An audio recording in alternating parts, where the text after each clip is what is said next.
गरीब बुढ़िया की कहानी। रामपुर गांव में हीरा नाम का एक गरीब किसान रहता था। कई दिनों से उसकी फसल अच्छी नहीं हो रही थी। उसके घर में खाने तक को कुछ नहीं था। उसकी एक बकरी थी जिसका नाम प्यारी था, और हीरा को अपनी बकरी से बहुत प्यार व लगाव था। कई दिनों से हीरा के खेतों में फसल न होने के कारण हीरा के घर में अब एक भी अनाज का दाना नहीं था। हीरा की पत्नी, देखिए जी, आज कई दिन हो गए हैं लेकिन घर में कुछ भी खाने को नहीं है। अगर ऐसे ही चलता रहा तो हम भूखे मर जाएंगे। कई दिन हो गए हैं और पेट में भी अन्न का एक भी दाना नहीं गया है। तुम्हारी प्यारी बकरी को भी तो रोज जंगल ले जाकर घास फूस खिलते हो ना है।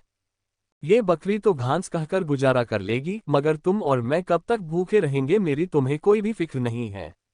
मेरी भूख का तो ख्याल रखो। ना जाने वो दिन कब आएगा जब 2 वक्त की रोटी नसीब होगी। अब मुझसे और नहीं सहा जाता, बताए देती हूँ।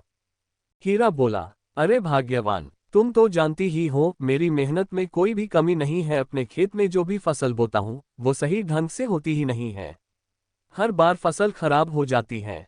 अब तुम ही बताओ मैं क्या करूँ? लेकिन तुम चिंता मत करो भाग्यवान, जल्दी ही कोई ना कोई रास्ता जरूर निकल जाएगा। हीरा की पत्नी बोली, अगर जल्दी से तुमने कुछ नहीं किया तो मैं ही तुम्हारी ये टूटी फूटी झोपड़ी छोड़कर मायके चली जाऊंगी, बताए देती हूँ। अगली सुबह हीरा अपने खेतों में चला जाता है। उसकी बकरी उसकी झोपड़ी में ही बंधी होती है और वह काफी चिल्ला रही होती है। हीरा की पत्नी, अरे क्या हुआ? क्यों चिल्ला रही हो इतना सुबह सुबह? मैं कहती हूँ चुप हो जाओ। अच्छा, तो तू ऐसे नहीं मानेगी। आज तो मैं तुझे अच्छा सबक सिखाऊंगी। आज तो तुझे बेचकर कुछ पैसे ही हाथ आ जाए मेरे बस, तो उन पैसों से बाजार जाकर घर का सामान ले आऊंगी। कितने दिनों से अच्छा भोजन नहीं खाया मैंने, अब तू ही काम आएगी मेरे। इसके बाद हीरा की पत्नी बकरी प्यारी को एक चरवाहे के पास बेच देती है और बदले में कुछ पैसे लेकर खुश हो जाती है। शाम को हीरा जब खेत से वापस आता है और देखता है कि उसकी प्यारी बकरी झोपड़ी में नहीं है तो वह बहुत दुखी हो जाता है। तभी हीरा देखता है कि उसकी पत्नी बैठकर खूब सारी जलेबियां और समोसे खा रही होती है। हीरा की पत्नी, अरे वाह, बहुत ही स्वादिष्ट। वाह वाह वाह, बहुत ही मजेदार है, आज तो मजा ही आ गया। वाह, कितने दिनों बाद आज पेट भरा है मेरा तो। हीरा बोल, अरे भाग्यवान, आज इतनी सारी जलेबियां और समोसे कहाँ से आए और मेरी प्यारी कहीं नजर नहीं आ रही। आखिर कहाँ है प्यारी? हीरा की पत्नी बोली, अरे ये जलेबियां और समोसे पास वाली बिमला देकर गई हैं। वाह, बड़ी मजेदार हैं। और भला मुझे क्या पता तुम्हारी प्यारी कहाँ है? गई होगी जंगल में कुछ चरने। अब भला यहाँ तो उसे कुछ खाने को मिलता नहीं है। जाओ जाकर ढूंढो अपनी प्यारी को। हीरा, अरे प्यारी तो कभी अकेली जंगल में जाती ही नहीं है, हमेशा मेरे साथ ही जाती है। फिर भला उसे आज क्या हुआ? जाकर देखता हूँ उसे। अब हीरा बहुत दुखी हो गया। हीरा की पत्नी मन में बोली, जाओ जाओ ढूंढो अपनी प्यारी को, उसे बेचकर ही तो मुझे आज जलेबी और समोसे खाने को मिले हैं, और 10 दिनों का मैंने खाने का सामान भी भरवा लिया। ये सब करके हीरा की पत्नी बहुत खुश थी और हीरा दुखी होता हुआ सोच रहा था कि मेरी प्यारी कहाँ चली गई है। मेरी प्यारी ठीक तो होगी ना? जाने इस जंगल में कोई जानवर तो उसे खा नहीं गया। अरे प्यारी, अरे प्यारी, तुम कहाँ चली गई? इधर उधर ढूंढते हुए हीरा को अचानक उसकी प्यारी बकरी नजर आती है। वह कुछ देर हीरा को देखती है और फिर भागने लगती है। हीरा भी उसे देखकर उसके पीछे भागने लगता है। हीरा बोल, अरे प्यारी रुको तो सही, आज ये क्या हुआ है तुझे? मैं कहता हूँ रुक जा। अरे प्यारी क्या हुआ है? अरे रुक जा प्यारी रुक जा। लेकिन उसकी बकरी नहीं रुकी और वह जंगल की ओर भागने लगती। भागते भागते वो एक सुंदर से पेड़ के पास आकर रुक जाती है। हीरा भी प्यारी के पास पहुंच गया और बोला, अरे प्यारी, तू भी ना, तूने तो मुझे डरा ही दिया था। ऐसे अकेले ही जंगल में तू क्यों चली आई थी? अब से यहाँ वहां ढूंढ रहा हूं तुझे, और तू मुझे यहाँ क्यों लेकर आई है प्यारी? तभी अचानक हीरा को एक बूढ़ी अम्मा के रोने की आवाज सुनाई देती है। अब हीरा थोड़ा हैरान हो जाता है और आगे चलकर देखता है कि एक बुढ़िया जिसके बहुत ही लंबे लंबे घने काले चमकदार बाल थे, वह उसी सुंदर से पेड़ के पीछे बैठकर रो रही थी। हीरा बोला, अरे माँ, तुम रो क्यों रही हो? सब ठीक तो है ना?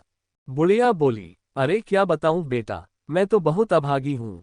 इस जंगल में कई वर्षों से अपनी छोटी सी झोपड़ी बनाकर रहती थी, लेकिन कल रात एक ऐसी भयानक आंधी आई जिसमें मेरी सारी झोपड़ी तहस नहस हो गई। बेटा, मुझ दुखियारी का इस दुनिया में कोई नहीं है। अब मैं कहाँ जाऊंगी बेटा? हीरा बोला, अरे अम्मा, तुम रोती क्यों हो? तुम दुखी मत हो अम्मा, तुम मेरे साथ मेरे घर चलो। लेकिन मैं तो बहुत गरीब हूँ, मेरे यहाँ तुम्हें 2 वक्त की रोटी भी मुश्किल से मिल पाएगी। बुढ़िया बोली, अरे वाह बेटा, तू कितना नेकदिल इंसान है। आज से तू ही मेरा बेटा है। मैं बहुत बूढ़ी हो चुकी हूँ, तेरे घर जो भी कुछ मुझे मिलेगा मैं उसमें ही संतुष्ट हो जाऊंगी बेटा। बस तू मुझे अपने साथ अपने घर ले चल। हीरा बोला, अच्छा तो ठीक है माँ, तू मेरे घर मेरी माँ बनकर ही रहना, मुझे बहुत खुशी होगी। घर पहुंचते ही हीरा की पत्नी हीरा के साथ बूढ़ी अम्मा को देखकर बहुत गुस्सा हो जाती है और बोलती है कि ओहो, ये किसे सिर ले आए तुम? कौन है ये? हीरा बोल, बूढ़ी माँ, क्या तुम्हें दिखाई नहीं देता? हीरा की पत्नी बोली, आखिर मैं कहती हूँ कौन है ये बुढ़िया, और तुम्हारे साथ क्या कर रही है? ये हमारी माँ है और हमारे साथ ही रहेगी। हीरा चिल्लाता हुआ बोला, और इनका घर भी टूट गया, अब ये हमारे ही साथ ही रहेगी। हीरा की पत्नी तमतमाती हुई बोली, क्या यह अम्मा आज से हमारे साथ रहेगी? और खाएगी क्या बोलो? जो भी रूखी सूखी रोटी हम खाते हैं माँ भी वह खा लेगी। इनका इस दुनिया में कोई नहीं है, इसलिए मैं इन्हें जंगल से अपने साथ ले आया। हीरा की पत्नी बोली, अरे वाह वाह, ये भी कोई बात हुई भला? क्या तुम जानते नहीं हो हम दोनों का ही गुजारा कितनी मुश्किल से हो पाता है, और तुम एक और मुसीबत अपने साथ लेकर आ गए हो। हीरा बोला, अच्छा अच्छा भाग्यवान, अब गुस्सा मत करो, आज से ये ही मेरी माँ है, इनका इस दुनिया में और कोई नहीं है। तुम अभी जाओ, रसोई में जो भी कुछ है वो इनके लिए लेकर आओ। हीरा की पत्नी बोली, अरे वह खुद तो एक वक्त की रोटी खा नहीं पाते, ऊपर से ले आए इस अम्मा को यहाँ, और घर में भी कुछ भी खाने को नहीं है सिवाय खाने के कुछ दाने के। भला उन थोड़े से चावल से अम्मा जी का पेट थोड़ी भरेगा? तुम भी ना जाने किसे ले आए, हमारा खुद गुजारा नहीं हो रहा, अब ये कहाँ से खाएगी? बुढ़िया बोली, अरे बिटिया, मैं उन थोड़े से चावलों के दाने से ही पेट भर लूंगी और अपनी भूख मिटा लूंगी, तुम दुखी मत हो, मुझे बस यही चावल के दाने लाकर दे दो। हीरा की पत्नी बोली, अच्छा अच्छा ठीक है, लाकर देती हूँ तुम्हारे लिए चावल के दाने, मैं भी तो देखूं इतने से चावल से तुम अपना पेट भरती हो और कैसे अपनी भूख शांत करती हो। तभी हीरा की पत्नी रसोई घर में जाती है और इतने सारे चावलों को देखकर हैरान रह जाती है, क्योंकि जिस पतीले में जरा से चावल पड़े थे अब वो पतीला चावलों से भरा हुआ था। ये देखकर हीरा की पत्नी जहां खुश थी तो वहां बड़ी हैरत में भी थी। अब हीरा की पत्नी खुशी के मारे जोर से चिल्लाने लगती है, अरे ये तो चमत्कार हो गया, पूरा पतीला ही चावलों से भर गया। तभी हीरा वहां आता है और कहता है कि क्या हुआ भाग्यवान, और इतने सारे चावल देखकर वह भी हैरान हो जाता है। पत्नी बोली, शाम को जब मैंने देखा था तब तो इस पतीले में चावल के कुछ ही दाने थे, और अब पता नहीं पूरा ही पतीला कैसे चावलों से भर गया। जिसके बाद हीरा की पत्नी बूढ़ी अम्मा को खूब सारे चावल एक थाली में डालकर दे देती है और अम्मा भी पेट भरकर चावल खाती है। तभी हीरा की पत्नी बूढ़ी अम्मा के काले घने लंबे बालों को बड़े ही ध्यान से देखती है, जो काफी चमक रहे थे। बुढ़िया बोली, अरे वाह वाह बेटी, चावल तो बड़े ही स्वादिष्ट हैं, भोजन करने में तो मजा ही आ गया। वाकई में आज तो इतना अच्छा खाना कहकर मेरी आत्मा को शांति ही मिल गई। हीरा की पत्नी, आज तो ना जाने कैसे ये चमत्कार हो गया और इन चावलों से हमारा पेट भर गया, लेकिन कल क्या होगा, कल कैसे हमारी भूख मिटेगी? तभी बूढ़ी अम्मा अपनी पलकें झपकाती हुई मुस्कुराती हैं। थोड़ी देर बाद जब हीरा और उसकी पत्नी सो रहे होते हैं तभी बूढ़ी अम्मा रसोई घर में जाती हैं और आवाज सुनकर हीरा की पत्नी भी उस बूढ़ी अम्मा के पीछे पीछे जाती है। तभी बूढ़ी अम्मा के बाल अचानक से लंबे हो जाते हैं और बूढ़ी अम्मा अपनी आंखों की तेज रोशनी से रसोई में रखे सभी खाली डिब्बों में खूब सारा आटा, चावल, दाल और सब कुछ डिब्बों में भर देती है। तभी हीरा की पत्नी मन में सोची कि अरे ये क्या, ये चालाक बुढ़िया तो कोई साधारण बुढ़िया नहीं है, बल्कि जादुई बुढ़िया है, इसके बाल अचानक से इतने घने कैसे हो गए? थोड़ी ही देर बाद बहुत तेज बारिश होने लगती है, जिसकी वजह से हीरा की झोपड़ी से पानी टपकने लगता है। हीरा और उसकी पत्नी ये देखकर घबरा जाते हैं। हीरा, अरे ये क्या, इस बरसात को भी अभी आना था, अब हम क्या करेंगे? हमारी टूटी झोपड़ी में बरसात का पानी टपक रहा है। हीरा की पत्नी, हाय हाय, अब हम क्या करेंगे जी, मेरी तो कुछ समझ नहीं आ रहा। हीरा बोल, अब क्या कर सकते हैं, इसी बरसता में रात बितानी होगी। अगले दिन जब हीरा और उसकी पत्नी उठते हैं तो उनकी झोपड़ी के आगे बहुत सारी ईंटें और घर बनाने का सामान रखा हुआ था। हीरा की पत्नी बोली, ये तो कोई भगवान का चमत्कार लगता है। बूढ़ी अम्मा बोली, हाँ बिटिया, भगवान ये चाहता है कि तुम अपना पक्का घर बनवा लो। जिसके बाद हीरा खुशी से सिर हिलाते हुए उन ईंटों से अपना घर बनाने लगता है और उसकी पत्नी भी उसका हाथ बटाती है और देखते ही देखते कुछ ही दिनों में उनका बहुत सुंदर सा घर बन जाता है।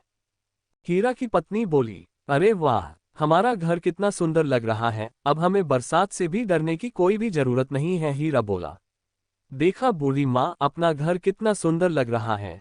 हाँ बेटा, सब भगवान की मर्जी है। इसके बाद बूढ़ी अम्मा हंसने लगती हैं। हीरा की पत्नी मन में ही, मुझे लगता है कि ये सारा जादू इस बुढ़िया का ही है, वरना इतना कुछ ऐसे ही नहीं होता। मुझे कुछ करना होगा, कहीं ऐसा ना हो कि ये चुड़ैल हो और हम दोनों को खा जाए। नहीं नहीं, मुझे जल्दी ही कुछ करना होगा। अब आधी रात को बूढ़ी अम्मा जब सो रही थी तभी चुपके से हीरा की पत्नी अपने हाथ में एक बड़ी सी कैंची लेकर सोती हुई बूढ़ी अम्मा के पास जाती है और उसके सारे घने लंबे बालों को काट देती है। हीरा की पत्नी सोचती है कि उस बूढ़ी के बाल काटने से उसका जादू खत्म हो जाएगा। थोड़ी देर में उस बूढ़ी अम्मा की आंख खुलती है और वो शीशे में अपने बाल देखकर जोर जोर से हंसने लगती है। बुढ़िया बोली, अरे ये पगली भी ना बहुत ही नासमझ है, अभी ये जानती नहीं है मैं कोई साधारण बुढ़िया नहीं हूं। तभी बुढ़िया की जादुई शक्ति से उसके बाल फिर से लंबे हो जाते हैं। अगली सुबह जब हीरा की पत्नी बूढ़ी अम्मा को छुपकर देखती है तो वह हैरान रह जाती है। अरे यह क्या, इस जादुई चुड़ैल बुढ़िया के बाल फिर से आ गए, ये क्या हो रहा है? मुझे तो कुछ भी समझ नहीं आ रहा। ये तो कोई बड़ी मायावी चुड़ैल लगती है, इसका तो मुझे पता ही लगाना पड़ेगा। एक रात बूढ़ी अम्मा सो रही होती है और हीरा की पत्नी उसको छुपकर देखती है। तो अचानक बूढ़ी अम्मा उठकर जंगल की तरफ जाने लगती है। हीरा की पत्नी भी उसके पीछे जाती है। तभी अचानक जंगल में एक तालाब के पास जाकर वह बूढ़ी अम्मा एक बहुत ही सुंदर लड़की बन जाती है जो बहुत सारे जेवर पहने होती है। और तभी तालाब में उसकी बहुत बड़ी परछाई दिखती है जो बहुत ही भयानक होती है। वो भयानक छवि उस सुंदर लड़की से कहती है कि प्रणाम रानी परी, अब आपका समय धरती लोक पर थोड़ा ही शेष बचा है। आप एक जादुई नगरी से हैं और परियों की रानी भी जादुई नगरी को आपका इंतजार है। हाँ मुझे पता है, लेकिन मेरा जितना भी समय बचा है वह मैं अब अपने बेटे हीरा के साथ बिताना चाहूंगी। हीरा बहुत ही ईमानदार और नेक दिल इंसान है, मैं बहुत जल्दी ही जादुई नगरी आ जाऊंगी। भयानक छवि बोली, जी रानी परी, जैसी आपकी इच्छा, अब मैं चलती हूँ। हीरा की पत्नी, अरे रे, इसका मतलब ये बूढ़ी अम्मा जादुई चुड़ैल नहीं बल्कि जादुई नगरी की परियों की रानी है। अरे वाह, कितने अच्छे भाग हैं हमारे। अब मुझे सब समझ में आ गया, मैं इस परियों की रानी को ऐसे नहीं जाने दूंगी। थोड़ी देर बाद हीरा की पत्नी अपने घर आती है और हीरा को जगाकर उसे सारी बात बता देती है। हीरा बोला, अरे सच में वह जादुई परी है? ये सुनकर मुझे बहुत अच्छा लग रहा है, लेकिन मुझे यकीन भी नहीं हो रहा। हीरा की पत्नी, अरे सच में मैंने खुद अपनी आंखों से देखा है बूढ़ी अम्मा को रानी परी बनते हुए। दोस्तों, आशा है आपको ये गरीब बुढ़िया की कहानी पसंद आई होगी। आप इसे लाइक करें और अपने फ्रेंड्स के साथ शेयर भी करें। मज़ेदार हिंदी स्टोरीज के लिए हमें सब्सक्राइब करें प्लीज़। थैंक्स।